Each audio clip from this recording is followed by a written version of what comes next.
Base था, उनके पास अपना एक लिमिटेड क्वेश्चन बैंक था।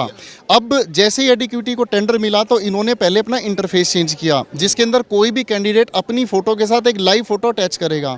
वेबकैम ना चलने की वजह से पहले ही एम्बिग्विटी में चला गया कि वो कैंडिडेट जेन्युइन है या नहीं है।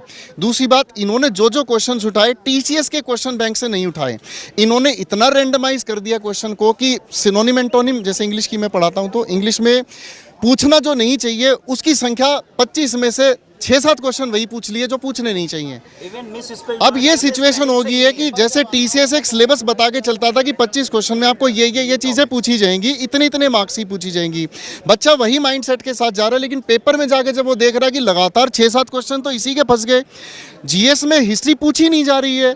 जीएस में अगर करंट अफेयर्स की तरफ जाए, करंट अफेयर्स पूछ रहा है आज से 8 महीने पुराना, 23-24 वाला पूछ रहा है। तो बच्चा इसलिए स्टक है कि यार मैं तैयारी किस चीज़ की करके जाऊँ। टीसीएस में क्लैरिटी तो होती थी, बच्चे के पास फेल होने के बाद भी एक संतुष्टि होती थी, यार मेरी तैयारी में ये कमी है। इसका तो यही नहीं पता कि सुबह की शिफ्ट में क्या आ जाए, शाम की शिफ्ट में क्या आ जाए। मैथमेटिक्स के क्वेश्चंस रीजनिंग में पूछे जा रहे हैं। तो कल के क्वेश्चन और आज की शिफ्ट में कोई पेपर देने आया, क्वेश्चन रिपीट हो रहे हैं। ऐसा कैसे हो सकता है कि जैसे और ऐसे कितने सेट बनते हैं? जैसे एक दिन में 3 पेपर हो रहे हैं, 3 शिफ्ट में पेपर हो रहा है। एक 10th लेवल का पेपर हो रहा है, एक 12th लेवल का और ग्रेजुएशन लेवल का, ठीक है।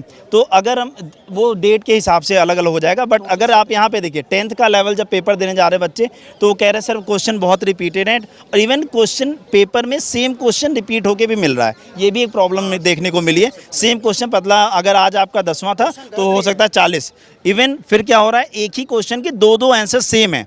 अगर ओनली सेकंड आंसर लगाना तो 2 ऑप्शन। अब बताइए ऑनलाइन में वो कैसे मार्क करेगा बच्चा? एआई कुछ नहीं है, जो डेटा दोगे उसी में से वो छाट के देगा। इन्होंने डेटा नहीं दिया, उससे मांग लिया है।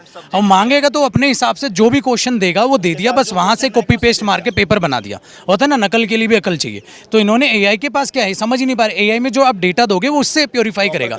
इन्होंने वो दिया ही नहीं है, डेटा ही नहीं दिया है। वहां से सब्जेक्ट के हिसाब से बस कमांड दे दिया है कि ये टॉपिक के मुझे ये क्वेश्चन चाहिए। जो भी पसंद आए वो क्वेश्चन डाल दिया, चाहे उसने गलत क्वेश्चन दिया हो सही क्वेश्चन दिया हो, क्योंकि एआई के पास कोई डेटा नहीं है। हमारा कोई डेटाबेस नहीं है कि इंडिया में एआई के लिए हमने डेटाबेस बना रखा हो अपना कि एग्जाम्स के लिए। और दूसरा, ये लड़ाई कसम से ये नहीं है, इसको ऐसे भी मोड़ा जा रहा है कि ये सब कुछ जो करा है टीसीएस करा है। भाई टीसीएस पेपर थोड़ा ना बना रहा है तुम्हारा, एडुकेटिव बना रहा है। और हम टीचर्स ये नहीं लड़ रहे हैं कि हम लोग टीसीएस के साइड, हम ये नहीं कह रहे हैं। हम ये कह रहे हैं भैया जो वो पेपर ले रहा है वो पेपर अच्छे से ले ले, हमें फर्क नहीं पड़ता आप किसी भी वेंडर